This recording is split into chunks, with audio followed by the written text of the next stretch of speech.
वयं रक्षितामः न खलु गोपिका नन्दनो भवान् अखिलदेहिनां अन्तरात्मज विखण्डसार्थितो विश्वगुप्तये सखौ देवान् शाश्वतं कुले विरचिता भयं रश्मिदुर्यते चरणमिन्युषां संस्कृते धरा करसरोरुहं कान्तकामृतं शिरसि देहिनः श्रीकरग्रहं व्रजजनातिहं वीरयोषिता निजजनस्मयध्वंसनस्मिता भज सखे भवात् किङ्करीस्मनो जलरुहाननं चारुदर्शय प्रणतदेहिनां पावकर्षणं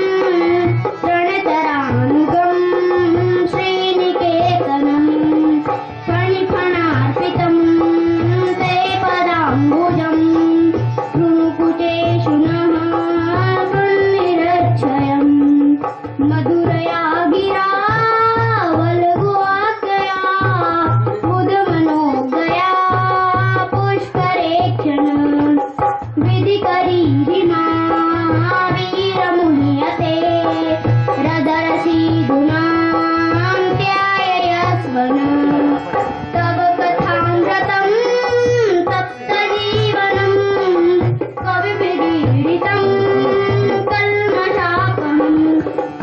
श्रवणमङ्गलं श्रीमदाततं भुवि गृह्णन्ति ते भूरिदा जना प्रासितप्रिया प्रेमवीक्षणं विहरणं च ते ध्यानमङ्गलं संविदो लाभजन्तुषा कुवकलो मना भोमयन्ति चलति यज्ञप्रजाय चारयन् पशुं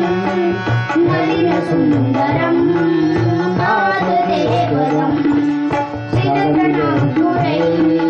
श्रीगतिना कलिलतां मनः कान्तगच्छति जयति ते दिव्ये जन्मना व्रज जयतेन्द्रा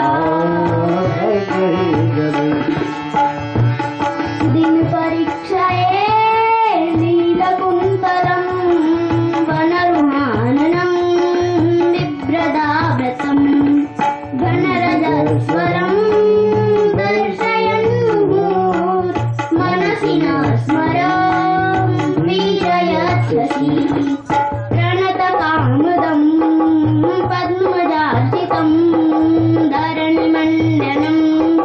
देहमापदि चरणपङ्कजं सन्तमञ्चते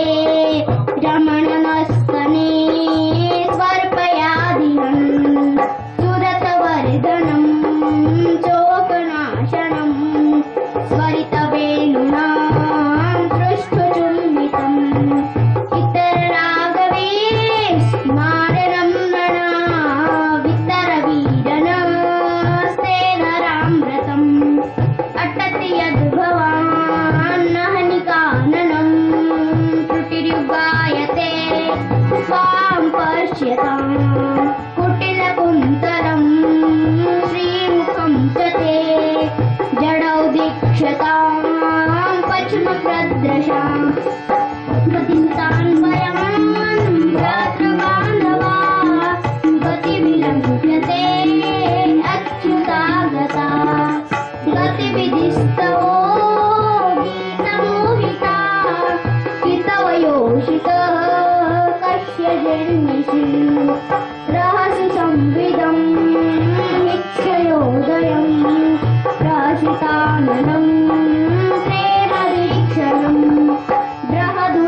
संश्रित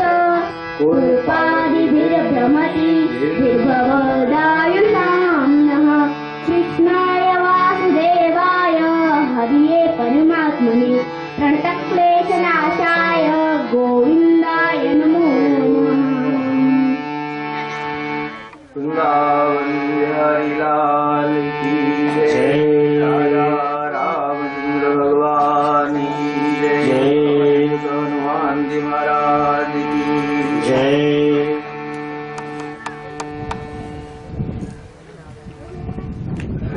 बोले वांगिपोतम